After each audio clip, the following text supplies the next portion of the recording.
Throughout the world, even now, there is a tendency to assume that the actual intellectual life of man began not more than 5,000 years before the beginning of the Christian era. Behind this date, it is assumed that man was slowly emerging from savagery. This is a very interesting point of view, and one that probably will not be entirely clarified for a long time. The story, however, as we now have it and believe it, is not entirely convincing. Man's sudden emergence into an intellectual life is rather too rapid. The measures of his early achievements rather too prodigious. It is difficult to imagine that the builder of the Pyramid of Cheops simply had an extraordinary idea all by himself and created the finished product without the knowledge and skills which it is now rather obvious were necessary for its accomplishment. We go to the East, and in Asia we find evidence of a great learning emerging from behind the dark curtain of history. Where this learning came from, we do not really know. But it seems extremely doubtful that human culture, human progress, has existed for such a short period of time as we commonly think. And in my estimations a few moments ago, I was very, very generous in terms of modern thinking. Most moderns will not permit nearly the time span which I have intimated. Yet in India there is no doubt that the philosophical systems have a much larger concept of the universe. A concept that was certainly most thrilling to an open and intelligent mind from the rest. A concept which opened a great many doors to a new appraisal of the entire history of man and his relationship with nature. We have every evidence in ancient Indian writings, traditions, and legends that these people were firmly convinced that human culture goes back an incredible period of time so far as our thinking is concerned. They were also quite convinced that the present pattern of culture or civilization is not the only one that has existed, and that somewhere under the ruins of things, perhaps too fragile to leave important records or important developments within rock stratification and so forth, there were great cultures, great civilizations of long ago that vanished away in the dawn of time and for which we have no historical account or record today. The old Hindus certainly believed this. And in the rather contagious atmosphere of their approach to life, it was possible to have a great many interesting ideas spring into your own mind. The East Indian position opened the way to a complete reappraisal of Western thinking, an appraisal based on the total heritage of man rather than upon the heritage of a single civilization or hemisphere.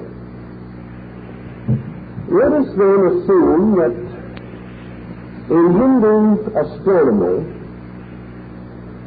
we present to the consideration of Western man a concept of magnitudes not available to our way of life except in the last 2 or 3 centuries. Even in the days of Columbus, we did not have any adequate comprehension of the world in which we belong. Yet there is no question that the ancient Hindus did possess a knowledge which was useful and practical relating to these matters. One point I think we have to bear in mind in connection with Eastern philosophy. Though it may appear to be extremely accurate in many ways, it was never especially dogmatic. Both Hinduism and Buddhism frankly admitted that all words used to express ideas must be accepted as symbols rather than as identical with facts. Words were not used to completely expose meaning. They were used to suggest meaning. It was assumed that to go beyond this point was to step outside of the reasonable province of man. Why should we express exact meaning or imply that we do when we do not possess such meaning? Why should we try to take an absolute stand in a world in which we have only relative knowledge? The ancient person, therefore, was inclined to be rather modest in his pretensions about knowledge. He did not expect the great concepts which he expounded to be accepted literally, to be regarded as hard and fast facts somewhere in space. They were improvisations upon a cosmic theme. The full theme man did not understand, and may not for a long time. And therefore all dogmatism does little more than paralyze progress by locking men's minds in attitudes that are not final, and therefore which cannot be defended as final.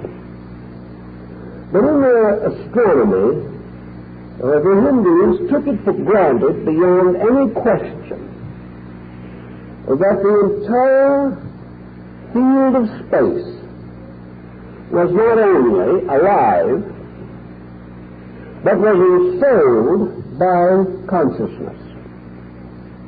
The creation was an expression of consciousness.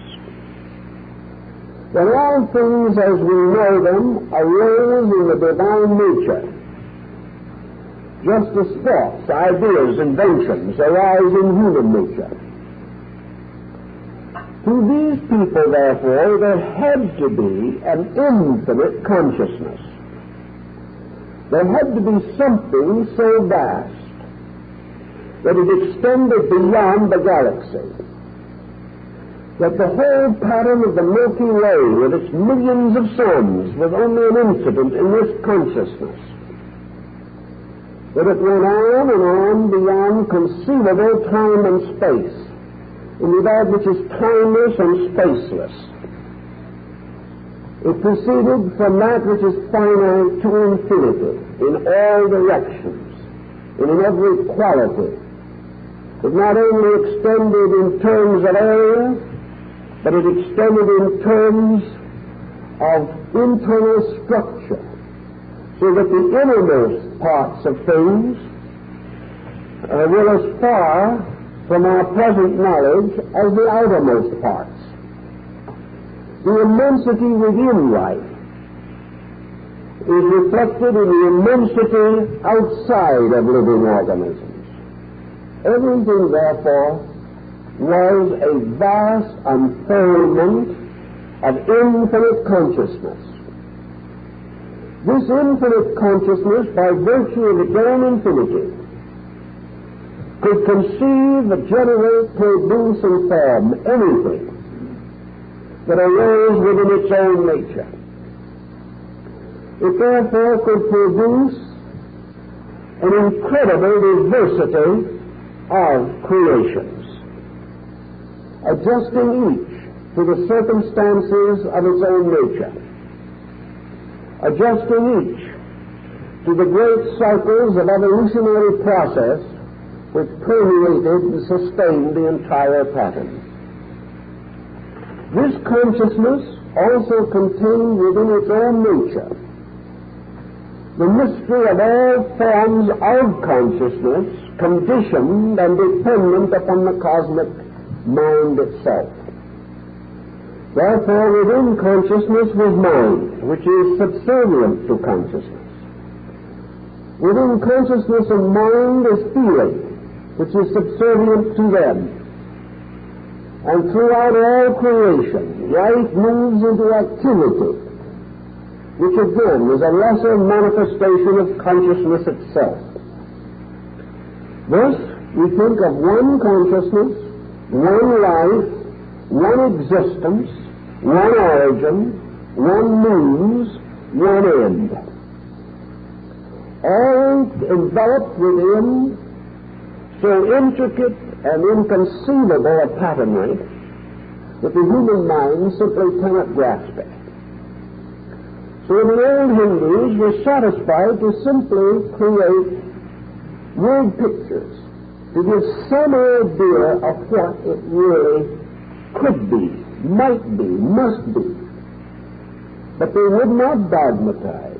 They would not attempt to declare what was in divine consciousness, what it intended, how it intended to manifest itself, or what its ultimate goals might be. These were too great for the human intellect to cope with. In addition, therefore, to the problem of consciousness itself, must be considered the means by which consciousness was able to administer this vastness, a vastness which, as we suggest, is not to be conceived by man.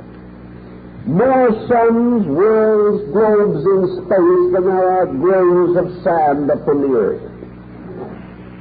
And each one of these globes and each one of these grains of sand a living thing. For everything that exists because of life, and because it partakes in universal life. Therefore, this universal life must not only be infinite in its power, but it must be able to incline itself to the contemplation of the most minute, the most inconceivably small of all living things. And here we have this brilliant, this magnificent, this incredible structure, which to the ancient Eastern people constituted the anatomy and physiology of the Absolute. From the first of these speculations, therefore, we gain one concept, which was to find its way into theosophy. And that is the realization of what may be considered an acceptable concept of God. God as infinite life, infinite consciousness, infinite mind. God not as a person, but something that transcends person, yet is capable of producing personalities out of itself on the lower levels of its own manifestation. But this infinite is a being, an essence, a substance, but not a person. Yet it is deficient in no attribute that we can assume a person can possess. Because all persons, no matter how exalted they may be, in our imagination, even up to the throne of deity itself, all persons are but partial manifestations of the infinite. All personality is a conditioned release of energy, which exists completely, perfectly, and inevitably in the unconditioned. This unconditioned may properly be termed Atman. It may be properly considered to be life held in common by everything that lives. It may also be regarded as an essence, being, or substance so infinite that man can never outgrow it, can never so highly evolve any part of his own consciousness that he can transcend the fact of consciousness. No matter how he uses consciousness, he can never come to the point where he can declare this consciousness to be unreal, or to be merely an aspect of something still greater. Consciousness per se is that which is shared by all things, great and not great. All things come from it, all things return to it. And in Indian philosophy, consciousness itself is the only immortal, the only eternal, the only reality that is unborn and cannot die. Now, the Hindu says this, perhaps with his fingers crossed. For actually, he does not know whether it could be born or whether it could die.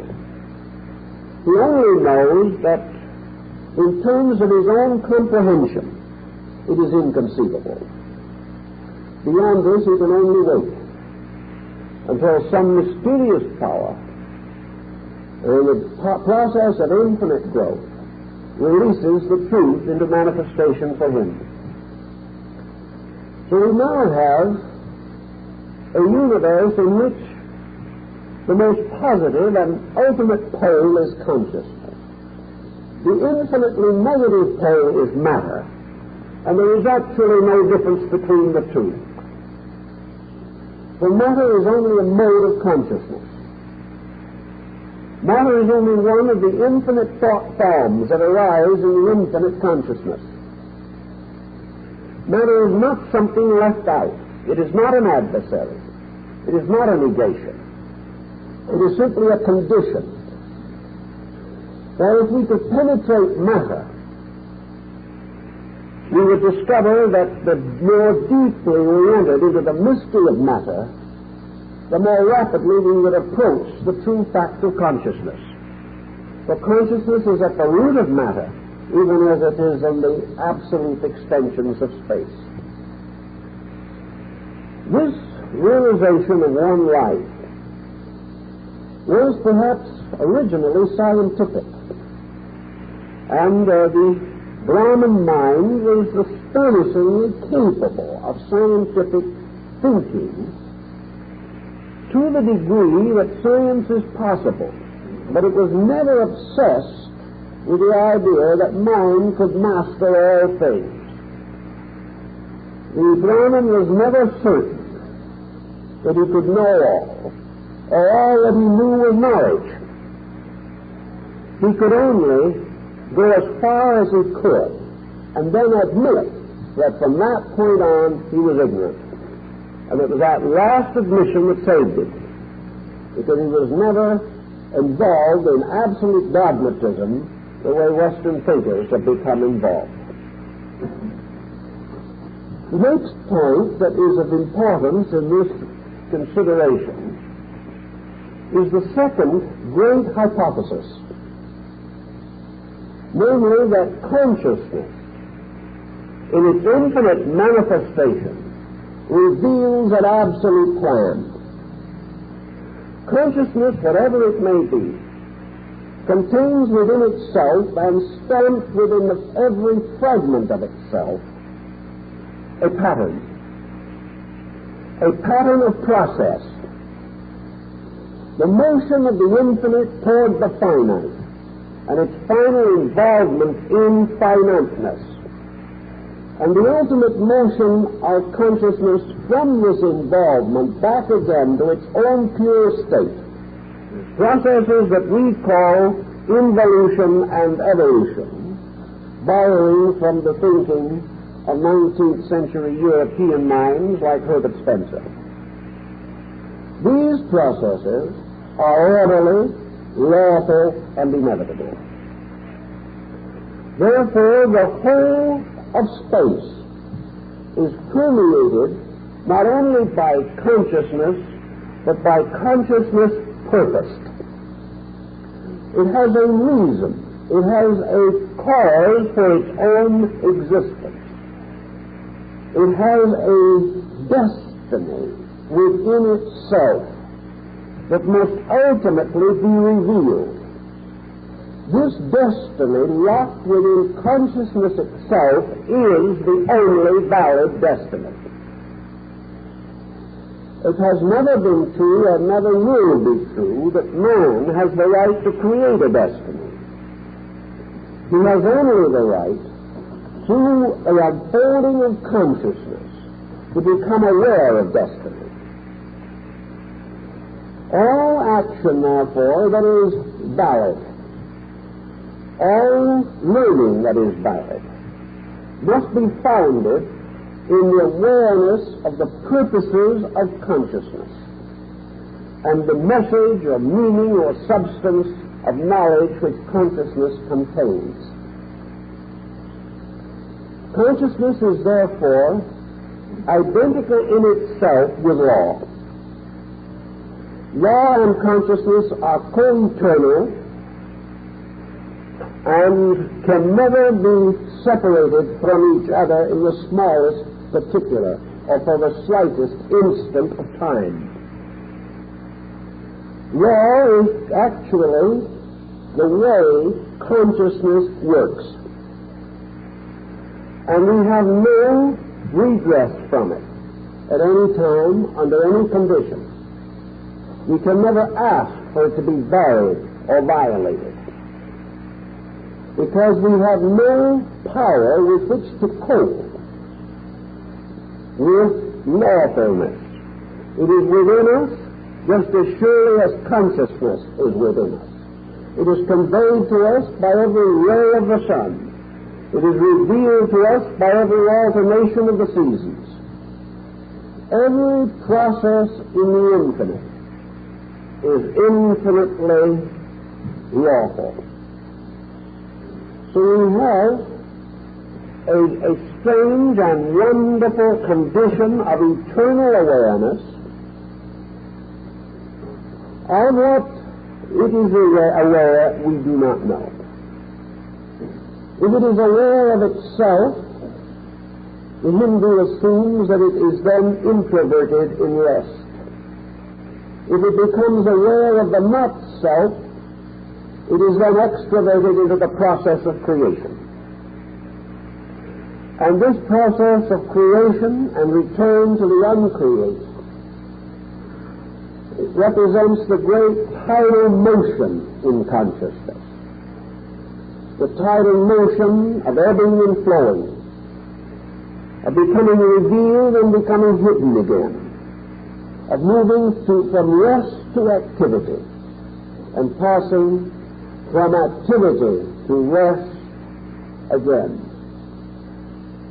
So the Hindu now has a universe composed of two equally valid things which are one in essence: consciousness and the method or means by which consciousness operates.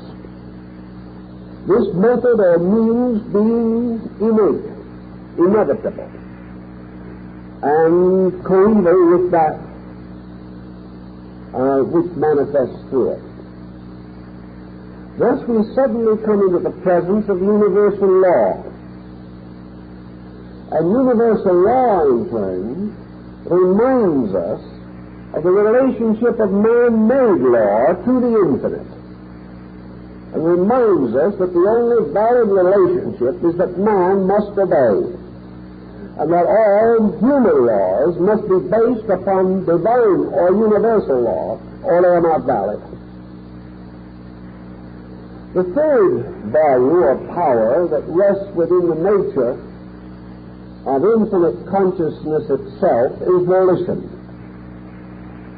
Consciousness moves. Consciousness causes to arise within its own unconditioned existence certain conditioned states.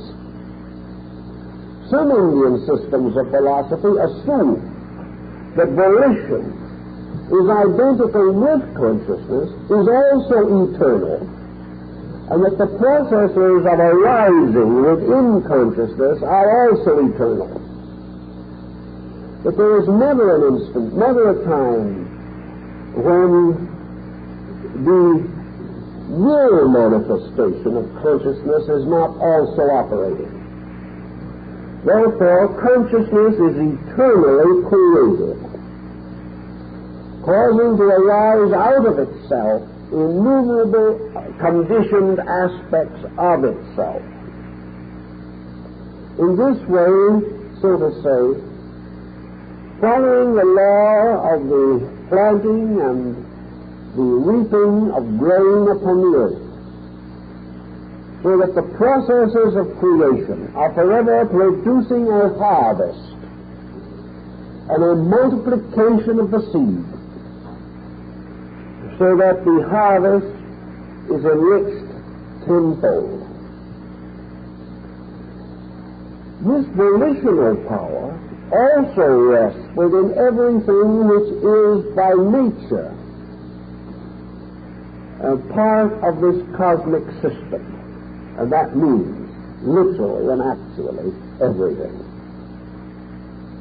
Consequently, all natures have within themselves the volitional power to grow. And this volitional power also includes the generative power to procreate, to reproduce, to perpetuate kind and species. This process of infinite perpetuation being obvious in space as well as in the ordinary affairs of the animal and vegetable kingdoms. Out of all of this, therefore, there comes the essential concept of an eternal symbolic being, ever in meditation, seated eternally in the adamantine posture of the Buddha. A being always and eternally in a strange kind of contemplative existence, dreaming forth worlds, for conjuring up in meditations all of this vast pageantry of existence which is suspended upon the impulses of will and yoga. This infinite meditating power of the Buddha, the primordial, the power of the consciousness and of the mind which in the course of time will come forth from this infinite being. The infinite meditator produces from meditation that which apparently is distinct from itself, individuality. Individuality, therefore, is not at the apex. It is a conditioned expression, as Pythagoras was aware. The eternal meditator produces, therefore, from meditation beings that exist with a certain sense of individuality. Beings in whom the infinite unity is obscured, but who still participate in the volitional power to become, to attain certain things, and are therefore the powers that set up the world. Of these volitional beings, the highest are those which we call deities. This term being given to the first man-born progeny of the infinite, being born of the mind of the infinite. They possess an essence which is of the nature of mind. But locked within this essence is also the life power of consciousness itself. But the mind-born cannot explore consciousness by mental power. Therefore, as was referred to in the Eddas and sagas of the Scandinavian legends, the deity Odin, representing cosmic mind, was able to know all secrets except the secret of his own origin and his own destiny. These he could not know. So the great generation of the mind-born actually begin the population of the firmament. And from these mind-born descend all the orders of life possessing mind, or possessing manas, or possessing the attributes of the thinker. Now the mind-born have had a rather rocky and difficult time of it, because actually it is the destiny of all things that are essentially the progeny of mind, that they must remain unaware or ignorant of their own origin, of the substance of themselves. They can penetrate only a little distance into their own nature, and then they are blocked by the instrument which they have to use for penetration. For the mind cannot transcend itself, nor can it know that which cannot be contained within the experience of mentality. Thus the deities of ancient times established somewhere in space the beginning of worship. And even in the oldest records that we know, it was held and affirmed that the gods of high Olympus and equally high Neo still pay homage to the infinite principle at the source of themselves. And they represented this infinite principle by various symbols, by regalias, by the establishment of priesthoods. The concept being capable of a brief summation thus: that the mind can explore that which is available to intellect. But beyond that which is available, there can only be belief, faith, and acceptance. So the highest attribute of the mind-born is faith in that which transcends itself.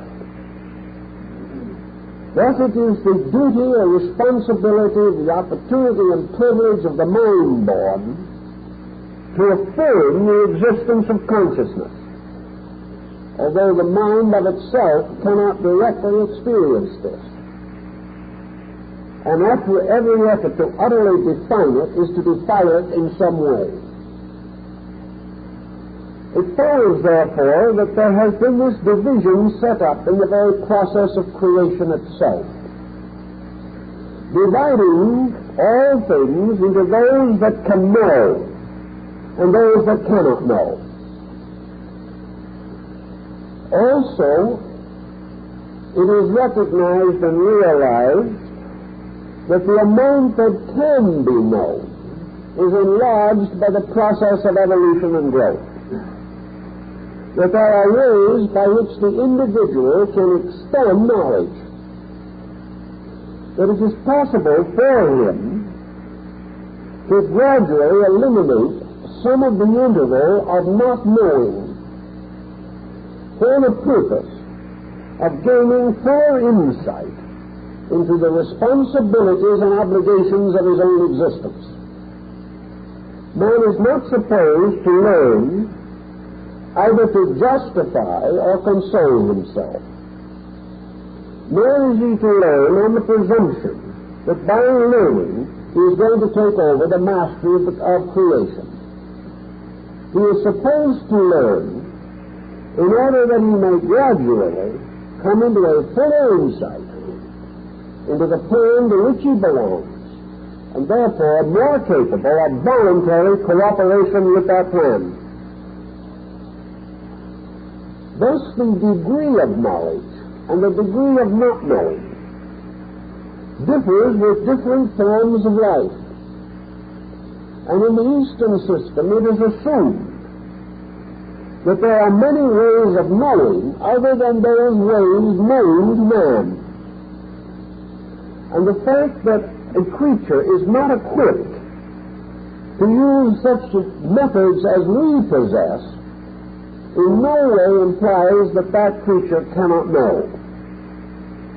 It simply means that it has other bridges between itself and necessary knowledge. In man's affairs, we have observed that there are really two forms of knowledge, other than those which are traditional or are developed and passed on from one generation to another.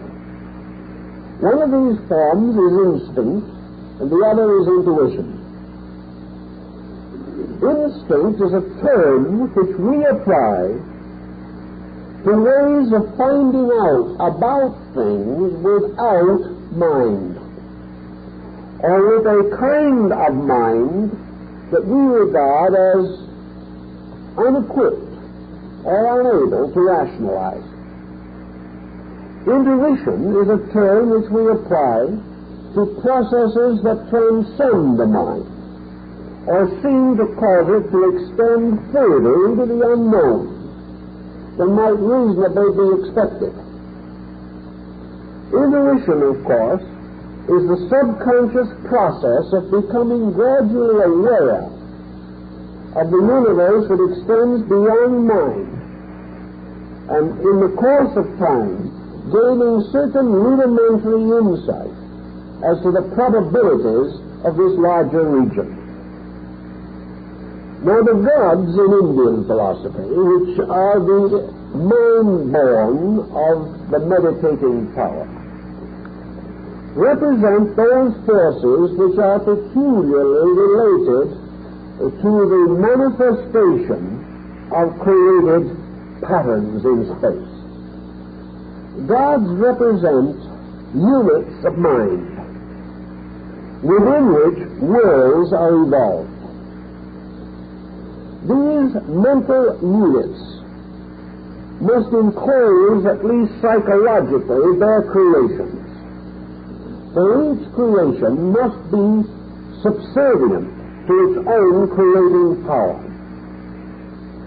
Thus, Hinduism gives us another valuable pattern upon which to build, namely, that the eternal consciousness, in manifesting its infinite diversity of forms, must do so by means of hierarchy. In other words, the various steps of creation must be assigned to units of intelligence capable of performing these specified duties. It is consequently assumed that the universe is a vast order of life ruled over by a vast hierarchy of beings. These beings arising as impermanent images within the nature of the unconditioned consciousness space itself. All of the gods, so-called, are capable of birth and capable of dissolution. The only thing that cannot be dissolved is consciousness itself. Thus, none of the manifestations of consciousness can be eternal. But in terms of human experience, man knows that they can extend for vast aeons of time, to be measured in billions of years. and in billions of light years as far as distances are concerned.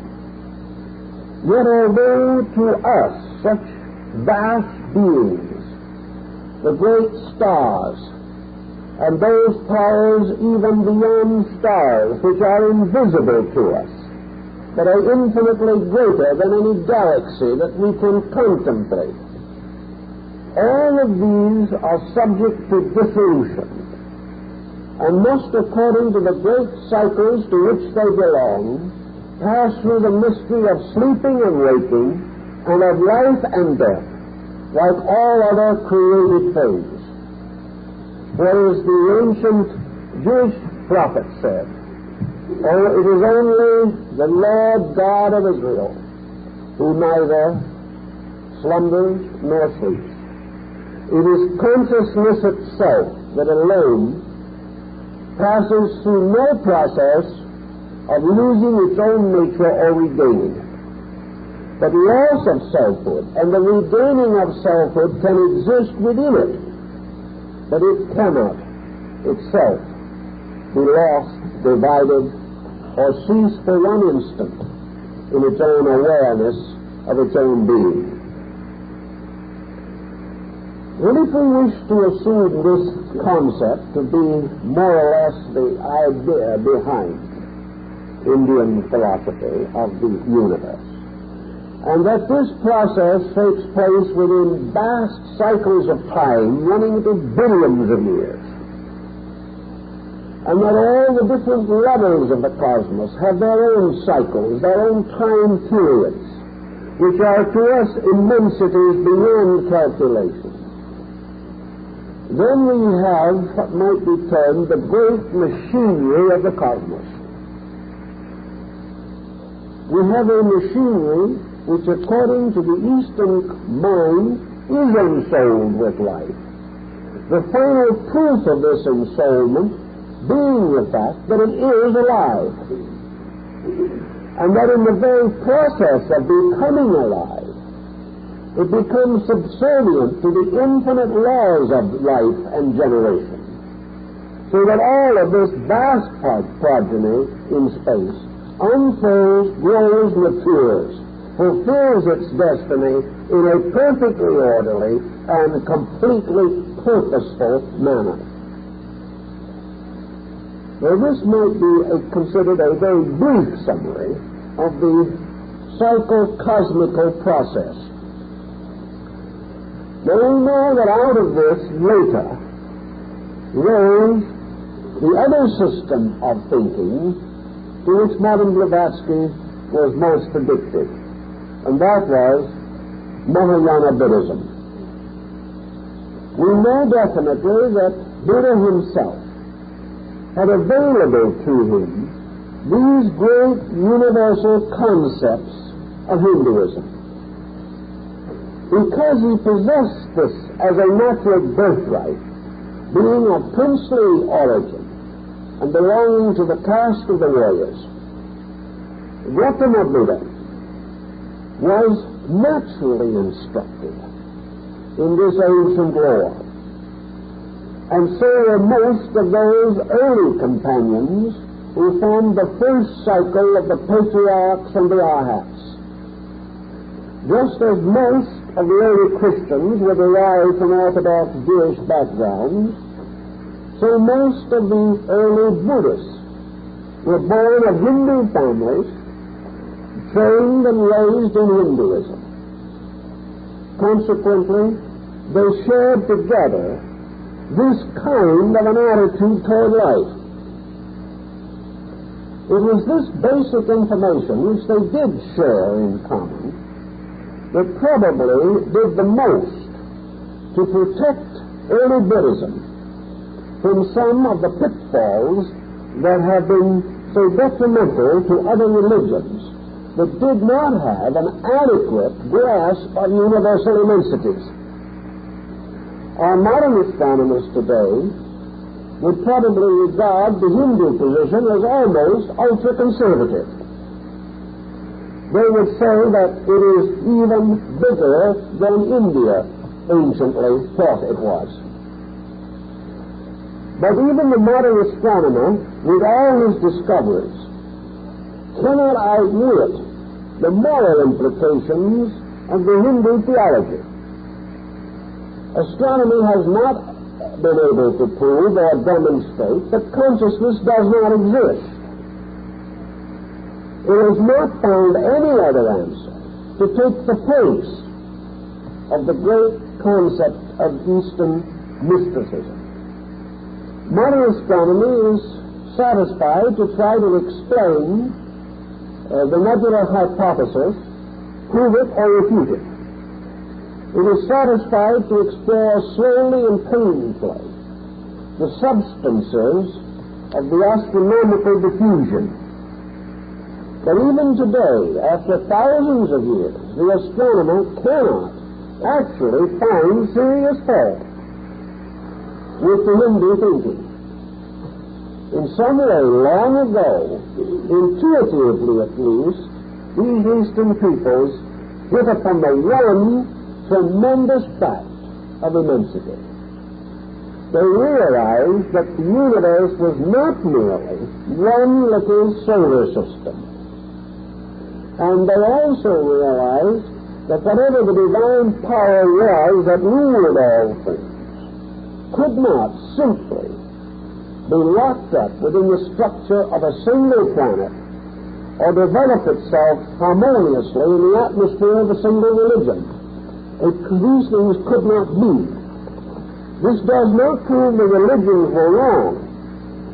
It proves, however, they got themselves into trouble by making God too small, by accepting something that would be violently opposed by the progress of knowledge and for which they had no adequate explanation.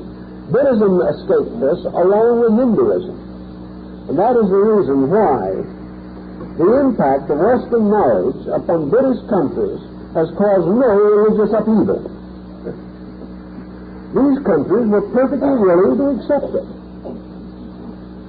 If they had the wrong shape of the world at some other time and had it square instead of round, and wiser people knew it was round, the Buddhist made it his round without any apology to anybody, because he had never actually claimed to know its shape. He created symbols for it. He will be always willing to take the most approved shape now. But if in the future they change that, he will change again. He will never be locked within an ancient concept which he cannot outgrow. The only concept he will accept is this infinite consciousness unfolding forever. Out of this concept, of course, gradually developed the magnificent vision that is found in the Sutra of the Lotus of the True Law. Here, this great Hindu system is suddenly transposed to the Buddhist level to become a great Buddhist system. Here, all the gods of Hinduism become Buddhas, Bodhisattvas, or guardian deities of the Buddhist doctrine. One of the interesting points that Buddhism pointed out in the northern school is that the gods,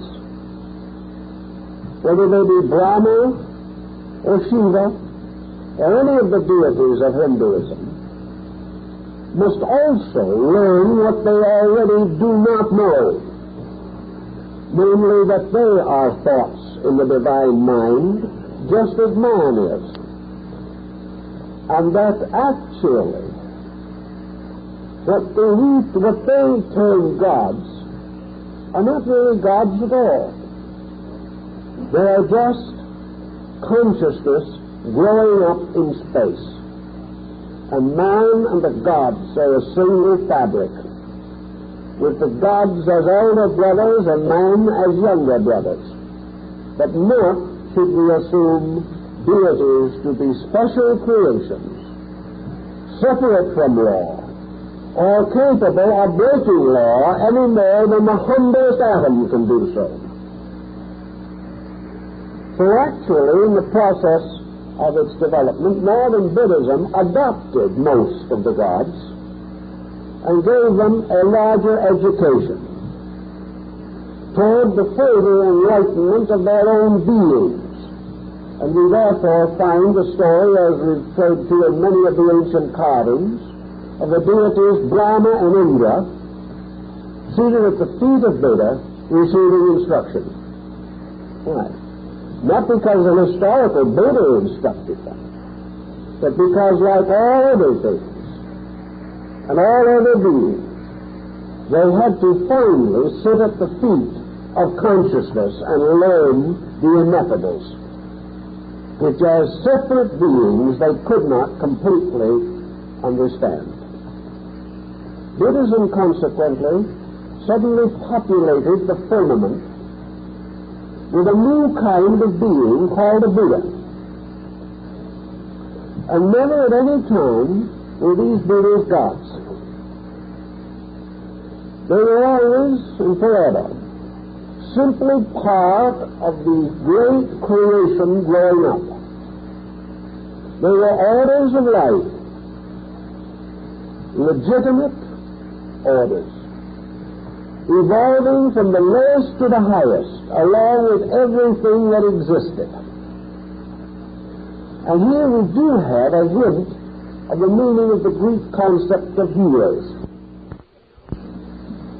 When man proceeds one further step, he will attain heroic consciousness, which is the consciousness of the Arhat. The Arhat being the sage.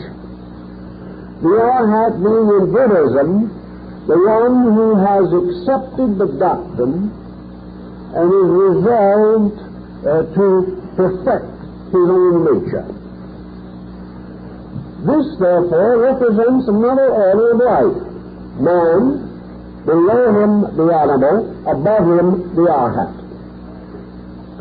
And while, as far as can be perceived, the Arhat resembles man, except in Oriental art he is usually a bit eccentric in representation. He is a strange, wild being, dedicated mysteriously to truth alone. So when the individual enters the dedication to the search for understanding in order that he may completely obey, he becomes the Arhat, or the one worthy of respect, for he is striving to attain cosmic usefulness. And as the Arhat is above man, so in the northern system, the next order above the Arhat is the Bodhisattva. The Bodhisattva is separate from the Arhat only in one essential particular, and that is the vow of service. The Arhat, having reached a certain degree of development, either chooses to retire into the paranirvana, or else to sacrifice this in order to become a servant of man. If the Arhat takes the Bodhisattva vow of renunciation, renouncing his own perfection, or his own return to consciousness, in order that he may assist all other suffering creatures to attain consciousness, that he may go in with them, but never before them. If he attains this, if he achieves this, he is then a Bodhisattva. A Bodhisattva may, however, be a long time in attaining to the full measure of his enlightenment. For after the taking of a vow, he must continue until he culminates that vow. And it is assumed that he can only achieve the ultimate goal which he intends to achieve when there is actually a Buddha alive and embodied in the world. Therefore, from the paranirvana of Gautama Buddha to the advent of the Maitreya Buddha, the Bodhisattvas cannot in any way alter their courses of action. Above and beyond the Bodhisattva is the final state recognized in Buddhism, and that is the state of the Buddha. If we go back now to the historical life of Gautama, we find that this life is divided into two distinct patterns. In one of these patterns we find the meditating mystic, the truth seeker, the one who fasted and prayed and came very close to death, who finally achieved the illumination of Buddha-Gaya. He then went forth on a spiritual ministry that lasted for nearly 50 years. In this ministry, we find him teaching, meditating, praying, discoursing with his disciples, seeking to share with them the Dharma and the Sara, or the law and the morals. This very largely represents the concept of the Theravada school of Southern Buddhism, the teacher, the Arhat approaching the final liberation. But in the records and in the books, even in the Dhammapada, and of course in substance, in the Mahaparinirvana Sutra, we find Buddha emerging with a different personality. This is the personality of the servant. We find Buddha wandering around, helping the sick, caring for the aged, listening to the complaints of contendants in court, trying to arbitrate the disputes of princes over lands and goods, trying to help people bring up and properly educate their children, outperforming innumerable common services as an unselfish humanitarian, walking for miles along the roads, living under the stars, forever available to those in need, receiving disciples and instructing them, and at the same time sharing in all the common hardships of a pilgrim. This is the Mahayana phase of the Buddha nature. So in Mahayana, we have a different concept, even of the Buddha being. He is no longer the one who simply retires into oblivion, although it is not at all certain that Buddha himself actually taught nirvana as annihilation of individuality. He simply refused to discuss it. But in the northern system, we find the emergence of the great metaphysical Buddhas, who in turn had arisen from the order of the Bodhisattvas. Of these metaphysical Buddhas, we have one such as Amida, or Amitabha, Lord of the Western Paradise, who, having completed his vow of service, has fashioned a region to receive into itself all those with whom he served and labored, so that they would go forth with him into everlasting peace. This concept of the Mahayana Buddha, the metaphysical Buddha, is the concept set forth in the Sutra of the Lotus of the Good Law. Here space is filled with an infinitude of these radiant, self-attained, self-achieved beings, who by their own merits have risen from the lowest grains of sand, and by ages of dedication have come finally to be the benevolent protectors of those growing up around them as their children and their disciples. So that the Mahayana transforms this whole pattern into a wonderful, benevolent family relationship. Now these two patterns, space filled with the gods of Hinduism, space resplendent with the Buddhas of Northern Buddhism, space in either case, a vast friendliness, filled with potential life, with Buddhism somewhat more democratic in its approach. For in Hinduism, the heavy boundaries of the caste system still have their weight. But in the Northern school of Buddhism, everyone, every being, regardless of estate, every creature, male and female, every animal, bird, insect, had within itself the potential and the equal right to eternal illumination and eternal peace. This difference, however, did not skimp the astronomy of the Buddhist theory. It simply gave a new kind of being, authority. It caused the law to operate through creatures produced by itself, rather than by creatures arbitrarily set up over it. Instead of the deities arising primarily from the mind of the infinite, the deities arose primarily from creation itself according to laws in the mind of the infinite.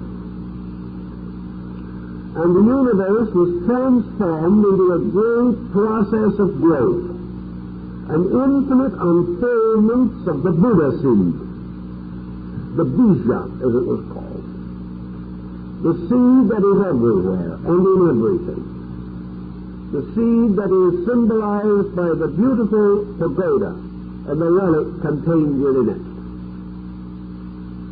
This infinite growth of things upward resulted in a series of beliefs and attitudes, which occur in both Hinduism and in Buddhism, but with a different basic perspective due to the variance in the theory itself.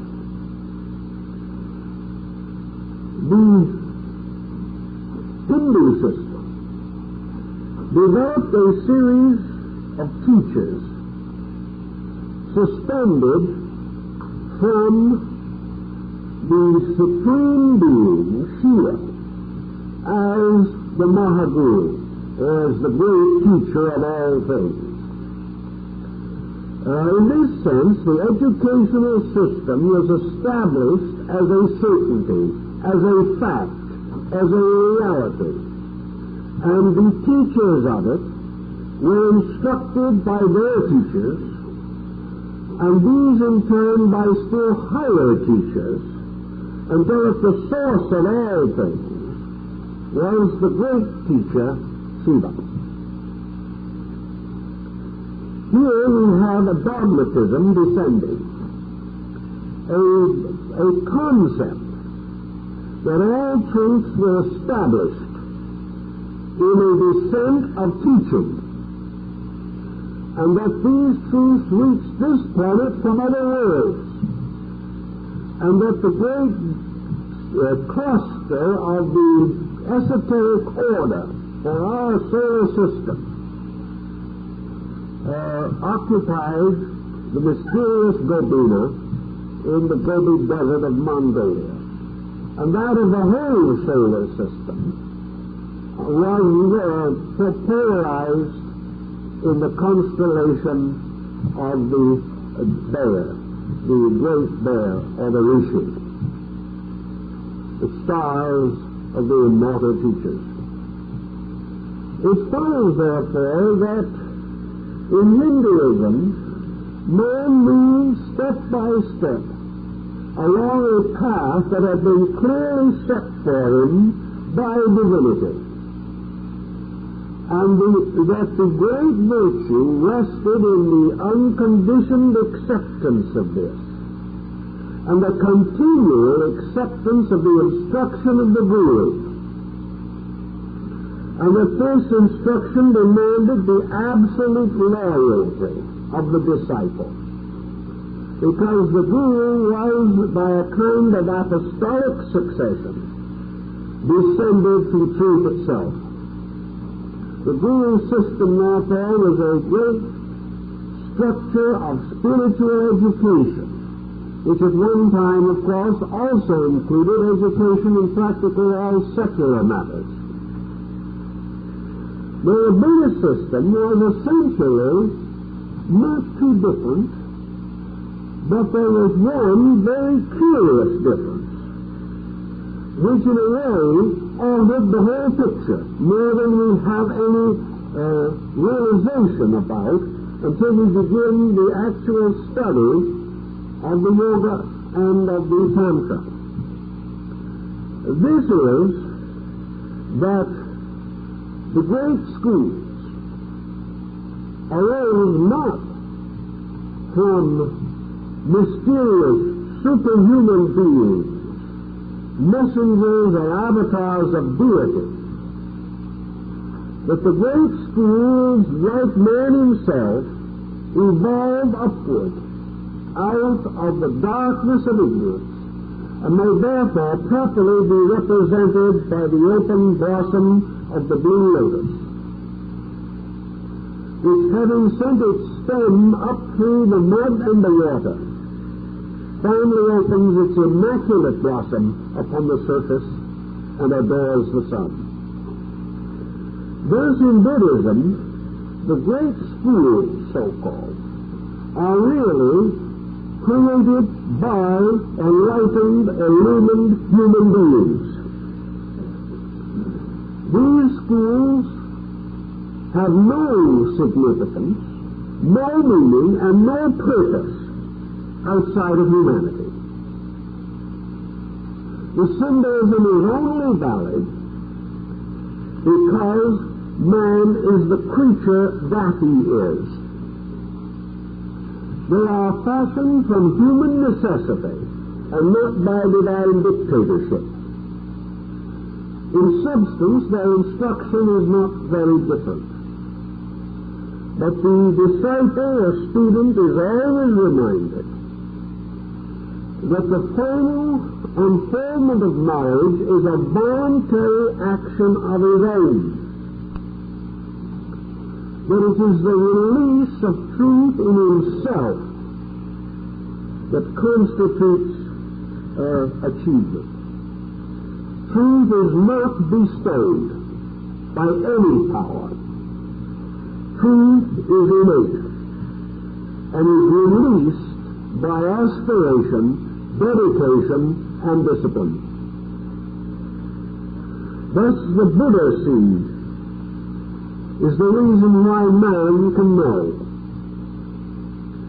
It is because he possesses within himself the archetypal form by which Buddhahood can be attained. Now the Buddha, as we found in several of the sects, the Buddha is again only a word. The Buddha represents Bodhi, or enlightenment, in terms of human achievement. No man, no Buddha is one of the old axioms, and Zen has made a great deal of it. Actually, the Buddha is a symbol of what man, as man, can accomplish in himself, of himself, and by himself, through personal dedication and collective effort. He represents, therefore, what may reasonably be expected of man. And in no sense of the word does Buddha represent any extraordinary power bestowed by any deity upon anyone, nor does it represent an embodiment of a deity in any way different from the deity indwelling in all and equally embodied in everything that lives. This is not a denial of deity, but it is the denial of an extraordinary process by which some can attain by virtue of a different code of conduct than that required of mankind in general.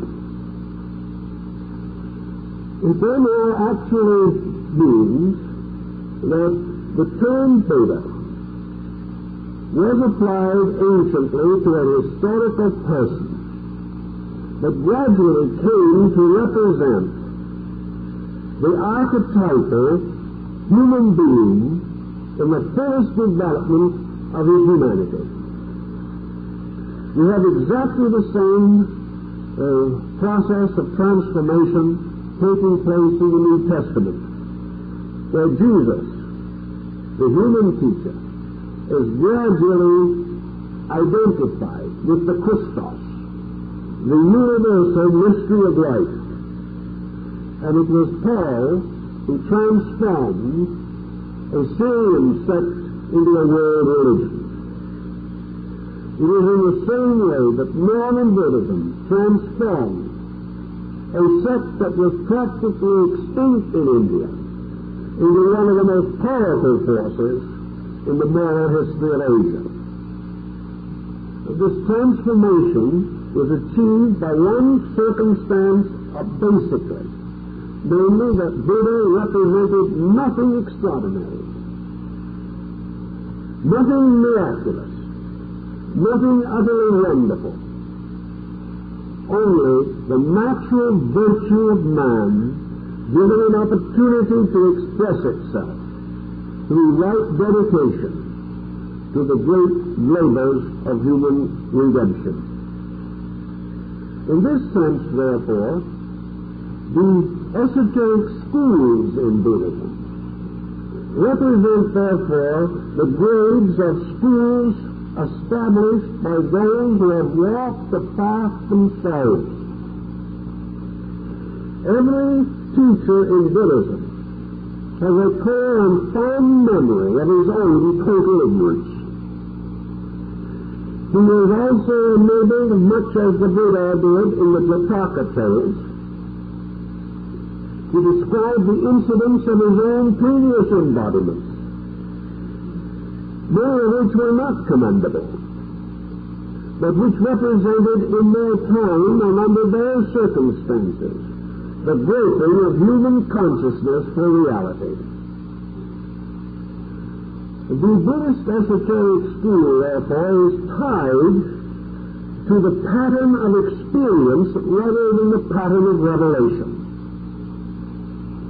It represents man working out a way for his own salvation and achieving this path through the gradual exploration of the world by such sensory and other perceptions as he may possess. These perceptions dedicated to their highest and most proper use. Because of its position, of course, Buddhism also eliminates many of the products which must come from a revelational system, or one based upon acceptance or rejection of divine edicts. In Buddhism, for example, there can be no true concept of hell. There are in various Buddhist systems stories about heaven and hell, and all the mysterious regions where individuals suffer punishments for their mistakes. The sixth region here is well known in Tibetan Lamism, a form of Buddhism. But even as the Buddhist tells you the story, he smiles and reminds you that heaven and hell are merely attitudes of your own mind. That if you live in the face of a bad conscience, you are certainly going to be punished. That wherever the mind attaches itself to illusion, it must suffer. And if a person over a number of lives attaches himself to delusions, he must have a long and difficult course of rescue for the simple reason that he must rescue himself, and perhaps has lost all interest in so doing. The problem of how to rescue a person who does not know he is lost without someone helping him becomes a rather difficult problem. But the ancient law is equal to this emergency and all others. The individual who is wrong, be it for 50 lives or 100 lives, and is convinced of the correctness of his error, must sometime be brought back into line by suffering. He cannot continue indefinitely and eternally to make mistakes that hurt him. And gradually, as his nature deteriorates, these mistakes become more frequent and more irrational and more obviously false, until finally they become sufficiently simple, sufficiently obvious, and sufficiently uncomfortable to force their recognition. This is the only way in which nature actually intervenes in the process of enlightenment. This is all that is necessary. For the moment man knows that certain courses of action lead to suffering, and certain other courses of action lead to serenity and peace, he is already in possession of the key to his own salvation. So these two schools develop together to produce a great transphysical philosophy.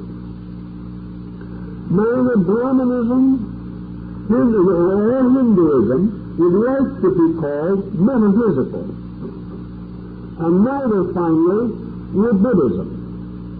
We may call them metaphysical or mystical movements, but they prefer to think of themselves as perfectly orderly rationalizations by scientific means of the science of human regeneration.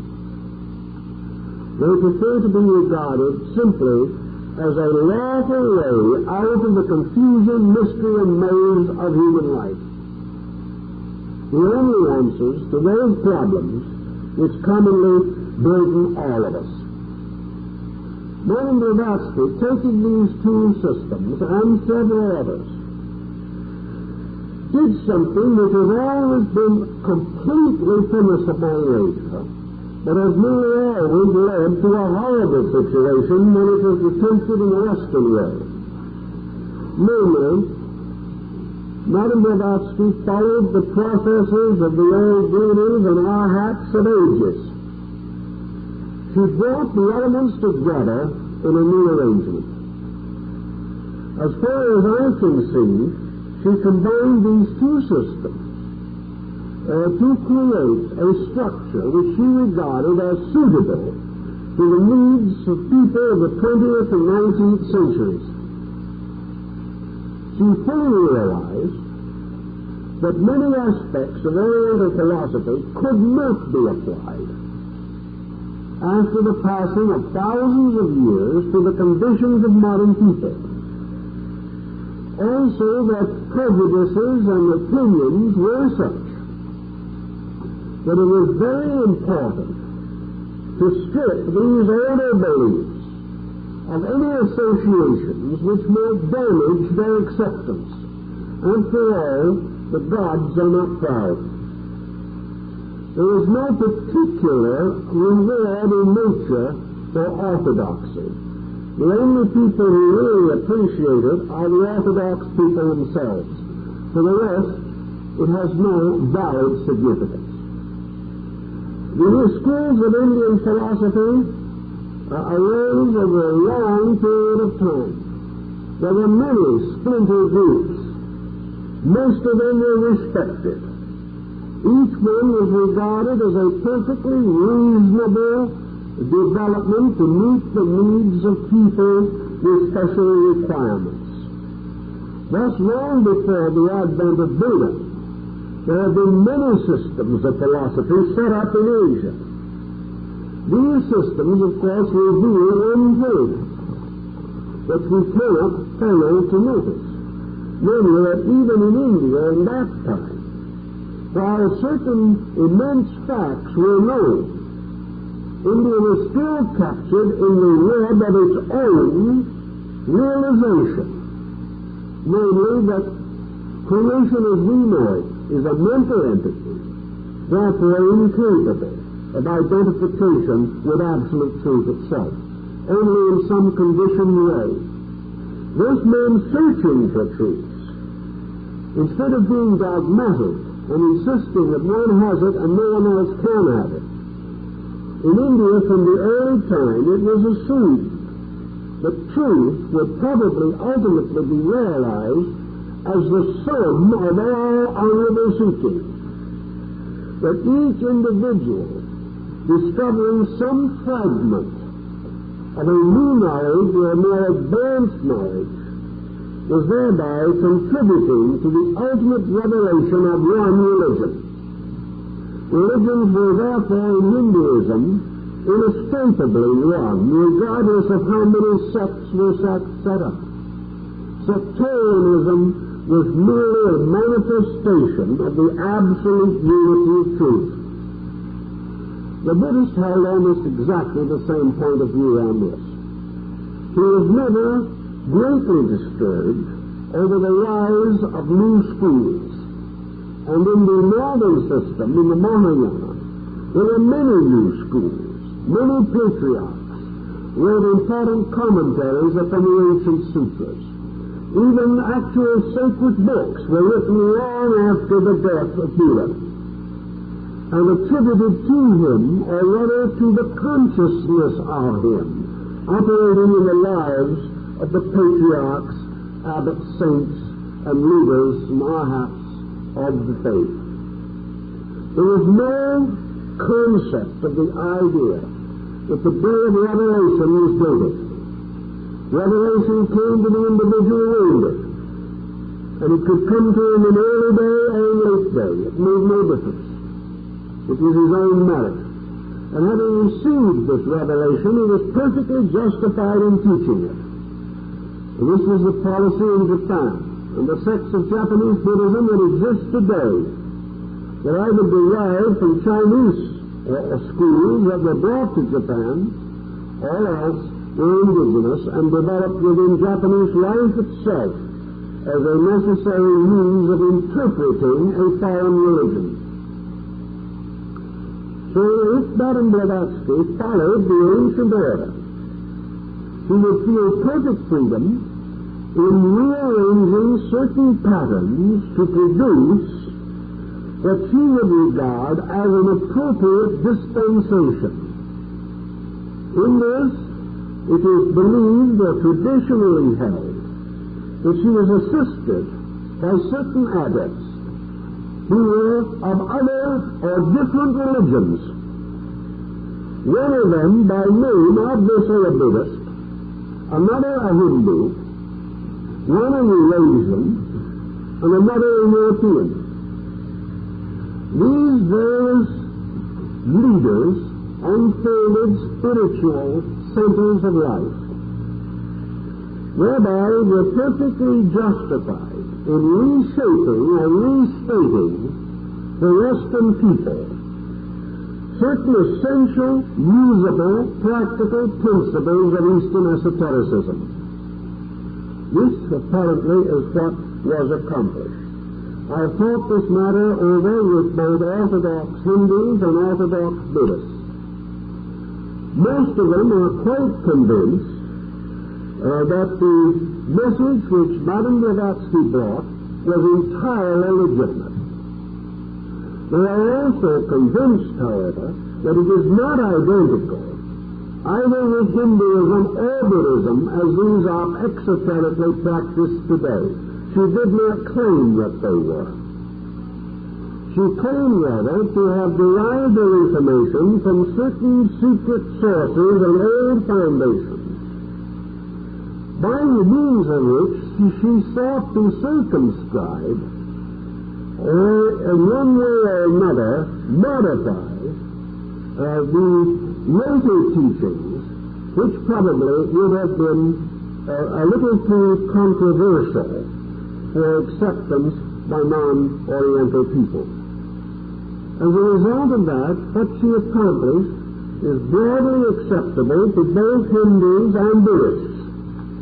It is also viewed with considerable admiration and respect by Parsis, by Muslims, Sufis, and other various groups.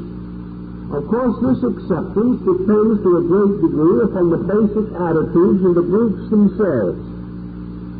But actually, in the Sutra doctrine, there are streams of information which belong to all of these groups, and which for the most part have been neglected by them. Therefore, the general feeling that arises in connection with this revelation is that it is a restoration of all times, of all things that have been forgotten, even by the orthodox members of living religions. Yet when brought to their attention, they remember that there were vestiges, references, intimations that such things actually existed long ago. That there were such truths that were broadly available, but which had been lost, so to say, in the rise of creedal and denominational religions. Thus, the Sutra doctrine seeks to break through these boundaries, and one of its essential purposes is to point out that so far as we know today, that part of Eastern wisdom which is now incorporated in the Vedas, the Institutes of Manu, the Vishnu Purana, and the Zen Avestas, and the original basket books of Pali Buddhism, that these elements together constitute a reasonable summation of what may be termed the original basic religion of mankind.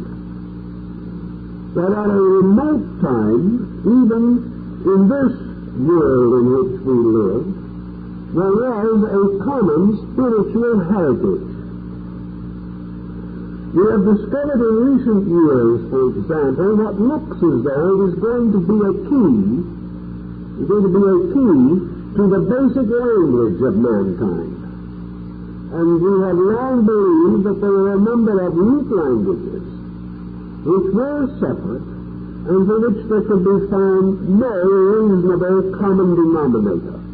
We are now convinced that all languages of mankind, even those of primitive people, have one origin, have a common source in a primordial language. In the same way, it is conceivable and now held that what we now know as the light of the Veda, or the light of the law, not necessarily referring now simply to Hindu law, but the light of the great law of things. And the great law was revealed to the Institutes of Manu, represent the primordial religion of mankind.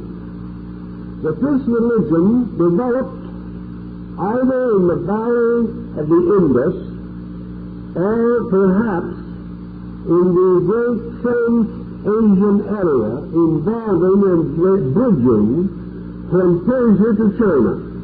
That somewhere in this vast area, the first major spiritual revelation of religion came to man, or man experienced it. It is very probable that he experienced it. It was the dawn of his own discoveries of self. And this experience revealed through him and to him began the process of enlightening him and establishing him upon a path of spiritual growth. Now we also realize that today, and as far as that is concerned, we can go back to 2,500 years ago, and realize that the reforms of Buddha, and also the great revelations of Zoroaster, Confucius, Lao Tzu, and other teachers of the time, had their roots in still earlier religions, just as Judaism had its roots in Babylonian and Syrian faiths which preceded it, and Christianity was heavily indebted to the Mosaic Law. Moslemism, in turn, was a combination of Orientalism, Christianity, and Judaism. So therefore, we have to assume that in the human experience of things, knowledge is first perpetuated by descent. That the first knowledge is always of the outer nature of things. And that only when mystics or esotericists arise within the structure of a religion does its inner meaning become apparent. And this inner meaning is nothing more or less than the Buddhist lotus, rising out of the darkness and blossoming, where it is man's own light coming of age through him, and using his former doctrines as a symbolical catalyzing agent. So it is also held that in the very beginning of things, long before we knew anything on this planet about these matters, that it is essential that a tradition of some kind must have reached this planet, either from previous cycles of life, from the higher invisible planes of this planet, or from some source other than that of the evolving human being who is still trying to make the bridge between an anthropoidal and a human existence. So in nearly all religions, there are references to these ancient revelations. And the question as to how they came, where they came from, and what they were will always be intriguing. One viewpoint, of course, is that graduates from previous life waves could well have been the source of this instruction, because it is foolish to assume that we are the only class that ever hopes to graduate from the University of Existence. Another pattern is that these revelations were placed here in anticipation by beings who were to become incarnate here. After they became incarnate, their inner faculties would have been so obscured that they could no longer have remembered. To cover this point, they bestowed their knowledge upon institutions or groups in the world, so that when they later took on bodies, their own knowledge would be available to them, and would come to them as though from another person. All of these patterns can be variously interpreted, but it was held, of course, by nearly all the ancient peoples, that in some way the great descent of the esoteric wisdom was a valid unfoldment here in this environment of an eternal tradition. That this eternal tradition actually was built around a contemplation and comprehension of the plan of consciousness for existence. That it descended in various ways through those of different degrees of insight. The ancients never claimed that even the highest of the esoteric schools was perfect, but it did represent that which man had been able to know, to learn, and to understand concerning the infinite plan for things. This school, or these schools, which were groups now generally referred to as the Sangha in Buddhism, the Brotherhood, was composed of all who had attained transcendent enlightenment. All who possessed greater knowledge formed a faculty for the initiation of those possessing lesser knowledge. Such was the way in which the mystery schools of Greece and Egypt and other ancient nations came into existence.